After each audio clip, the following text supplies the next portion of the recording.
பாடம் ஆரம்பிக்கிறதுக்கு முன்னாடி நம்ம துவா ஓதிக்கலாம். ரப்பி ஷ்ரஹ் லி சத்ரி வயஸ்ஸிர் லி அம்ரி வஹ்லுல் உக்தத்தம் மின் லிசானி யஃப்கஹு கௌலி ரப்பி ஜித்னி இல்மா ரப்பி ஜித்னி இல்மா ரப்பி ஜித்னி இல்மா. அஸ்ஸலாமு அலைக்கும் வரஹ்மத்துல்லாஹி வபரகாத்துஹு. ஒரே மாதத்தில் நம்ம குர்ஆன் ஓத தெரியாதவங்க கூட குர்ஆன் ஓதுறதுக்கு ஒரு அரிய வாய்ப்பு இதாக இருக்கும். இது வீடியோ காலில் உங்களுக்கு கிளாஸ் நடத்தப்படும். அது மட்டும் இல்லாமல் உங்களுக்கு ரெக்கார்டாகவும் வீடியோ உங்களுக்கு கொடுக்கப்பட்டுரும். இதில் யார் வேணால் கலந்துக்கலாம், எந்த வயசுலேருந்து வேணால் கலந்துக்கலாம். ஒன்லி லேடிஸ் மட்டும்தான். அப்படியே பசங்க சேரணும் அப்படின்னு சொன்னால் 10 வயசு கீழே உள்ள ஆண் பிள்ளைங்கள் மட்டும் இதில் ஜாயின் பண்ணிக்கலாம். ஒரே மாதம்தான். ஒரே மாதத்தில் இன்ஷா அல்லாஹ் நம்ம குர்ஆன் ஓத கற்றுக்கலாம். எந்த மாதிரி ஓதணும்னு சொல்லிட்டு ஓதுறதை கற்றுக்கலாம். இதோடைய ஃபீஸ் என்ன அப்படின்னு சொன்னால் ஒன்லி 200 ஒன்லி தான். இன்ஷா அல்லாஹ் இந்த ஒரு அரிய வாய்ப்பை நீங்கள் பயன்படுத்திக்கோங்க. பாடம் 7 ஃபஜ்ர் மற்றும் மஹ்ரிப் தொழுகைக்கு பிறகு ஓத வேண்டிய துவா. முஸ்லிம் இப்னு ஹாரிஸ் ரலியல்லாஹு அன்ஹு அவர்கள் அறிவிக்கிறார்கள், என்னிடம் நபி ஸல்லல்லாஹு அலைஹி வஸல்லம் அவர்கள் என்ன பண்ணியிருந்தாங்க, பேசிக்கிட்டு இருந்தாங்க. அப்போ சொல்கிறாங்க, பேசிக்கொண்டு இருக்கும்போது கூறினார்கள், நீ மஹ்ரிப் தொழுகையை நிறைவேற்றிய பிறகு 7 தடவை இந்த துவா ஓதிக்கொள்வீராக.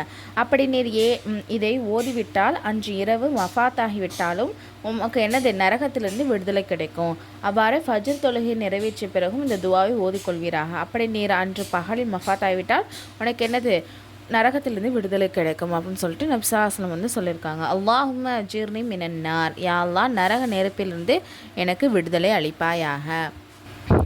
நோயாளியை நலம் விசாரிக்கையில் ஓத வேண்டிய துவா. நபி ஸல்லல்லாஹு அலைஹி வஸல்லம் நோயாளியை சந்திச்சாங்க அப்படின்னு சொன்னால் அந்த துவா ஓதுவாங்க. லா பாஸ தஹ்ர இன்ஷா அல்லாஹ், பயப்பட தேவையில்லை, இன்ஷா அல்லாஹ் அல்லாஹ் என்ன பண்ணுவான், இந்த வியாதி உமது பாவத்தை என்ன பண்ணிடும், அழிச்சிடும். இந்த நோயின் காரணமாக நம்மளுடைய பாவங்களே என்னாகுது, அழிக்கப்படுகிறது அப்படின்னு சொல்கிறாங்க. அப்துல்லா இப்னு அப்பாஸ் ரலியல்லாஹு அன்ஹு அவர்கள் அறிவிக்கிறார்கள், எவர் மரணம் நெருங்காத ஒரு நோயாளியை சந்திப்பாரோ அவர் அந்த நோயாளியின் அருகில் இந்த துவாவை 7 தடவை ஓதினால் அல்லாஹ் தஆலா அவசியம் அந்த நோயாளியின் நோயை குணப்படுத்தி விடுவான். அதாவது ரொம்ப சீரியஸான கண்டிஷனில் இருக்கும் இல்லையா, அந்த மாதிரி இல்லாமல் சாதாரண தலைவலி காய்ச்சல் அந்த மாதிரி நோயாளியாக இருக்கும்போது இந்த துவா ஓதுனா கண்டிப்பாக அல்லாஹ் என்ன பண்ணுவான், நோயை குணப்படுத்திடுவான். அதாவது எப்படின்னா, இப்போது இவங்க இன்னும் கொஞ்சம் நேரத்தில் மூத்தாக போகிறாங்கன்னு நமக்கு தெரியும் இல்லையா, சக்ராத்தில் கிடப்பாங்க இல்லையா, அப்போ அவங்கக்கிட்ட ஓதும் போது அல்லாஹ்வுடைய நாட்டம் வஃபாத் ஆயிடுவாங்க. அப்போது அந்த மாதிரி நிலைமையில் இல்லாமல் மற்றபடி நோயாளியாக இருந்தாங்கன்னா இந்த துவா ஓதலாம் அப்படின்னு சொல்கிறாங்க. அஸ்அலுல்லாஹல் அலீம ரப்பல் அர்ஷில் அலீம ஐ யஷ்ஃபீக், மாபெரும் அர்ஷுக்கு சொந்தக்காரனான மேன்மைக்குரிய அல்லாஹ்விடம் உமக்கு சுகம் வழங்கும்படி வேண்டுகிறேன். ஏதாவது சிரமத்தில் அகப்பட்டவரை பார்த்தால், அதாவது ஒருத்தவங்க ஒரு கஷ்டத்தில் இருக்கிறத நம்ம பார்த்தோம்னா அவங்களுக்காக ஓத வேண்டிய துவா. அபூ ஹுரைரா ரலியல்லாஹு அன்ஹு அவர்கள் அறிவிக்கிறாங்க, ஒருவர் ஏதோ ஒரு சிரமத்தில் அகப்பட்டுள்ள மனிதரை பார்க்கும்போது இந்த துவாவை ஓதிக்கொண்டால் பார்ப்பவர் அந்த சிரமத்தை அகப்பட்டு கொள்ள மாட்டார். அது எப்படிப்பட்ட பிரச்சனையானாலும் சரியே என நபி ஸல்லல்லாஹு அலைஹி வஸல்லம் அவர்கள் கூறினார்கள். அதாவது இப்போ ஒருத்தவங்க சிரமத்தில் இருக்காங்க, அதை நம்ம பார்க்குறோம் இல்லையா, அவங்களுக்காண்டி இந்த துவாவை நம்ம ஓதுறோம் அப்படின்னு சொன்னால் நம்ம பிற்காலத்தில் அப்படிப்பட்ட சிரமத்தில் உண்டாக மாட்டோம் அப்படின்னு சொல்கிறாங்க. அல்ஹம்துலில்லாஹி அல்லதி ஆஃபானி மிம்ம புதலாக பிஹி வஃபல்லனி அலா கசீரும் மிம்மன் ஹலக தஃலீலா. நீ அகப்பட்டுள்ள இப்படிப்பட்ட பிரச்சனையிலிருந்து எவன் என்னை காப்பாற்றினானோ, மேலும் நமது அனைத்து படைப்பினங்களை விட எனக்கு சிறப்பு வழங்கினானோ அந்த அல்லாஹுக்கே எல்லா புகழும். குறிப்பு என்ன கொடுத்துருக்காங்க அப்படின்னு சொன்னால், இந்த துவாவை தமது மனதிற்குள்ளாகவே என்ன பண்ணணும், ஓதிக்கணும். சப்தமாக ஓதினால் சிரமத்திற்கு அகப்பட்டவங்களை அவங்களுக்கு இன்னும் கொஞ்சம் சிரமம் ஏற்படும். இல்லை என்ன அப்படின்னு சொன்னால், உன்னை நீ இப்படிப்பட்ட சிரமத்தில் இருக்கீல்ல, அப்படிப்பட்ட சிரமத்துலேருந்து அல்லாஹ் என்னை பாதுகாக்கணும். நம்ம என்ன பண்ணுறோம், நம்ம அந்த பிரச்சனையிலேருந்து நம்ம அகப்பற்றக்கூடாது நம்ம துவா கேட்குறோம் இல்லையா, அதை நம்ம சத்தமாக கேட்குற மூலமாக அவங்க இன்னும் கொஞ்சம் சிரமம் ஏற்படும். அதனால் நம்ம மனசுக்குள்ளே இந்த துவா ஓதிக்கணும். சரிங்களா?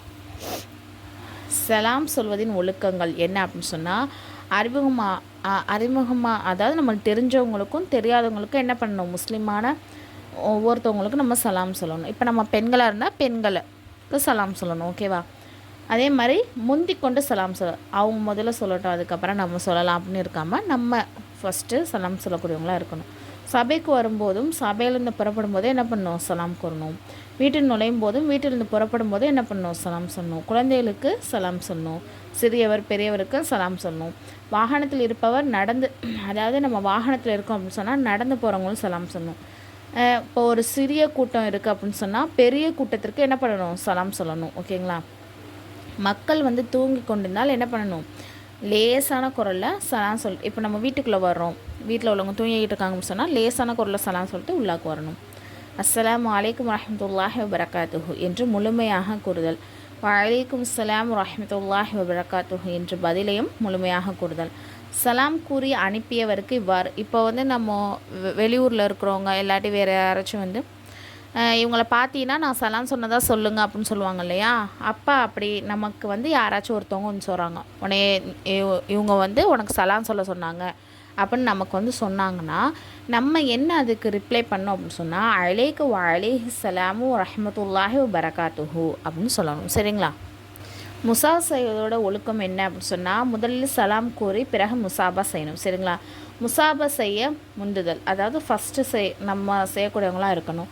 முசாபாவின் போது என்னது? அல்ஹம்துலில்லாஹ் சொல்லுதல். முசாஃபா செய்யும்போது யஃபிருல்லாஹு லனா வலக்கும் அப்படின்னு துவா செய்யணும். பிறரை வழி அனுப்பும் போது என்ன பண்ணணும்? முசாஃபா செய்யணும்.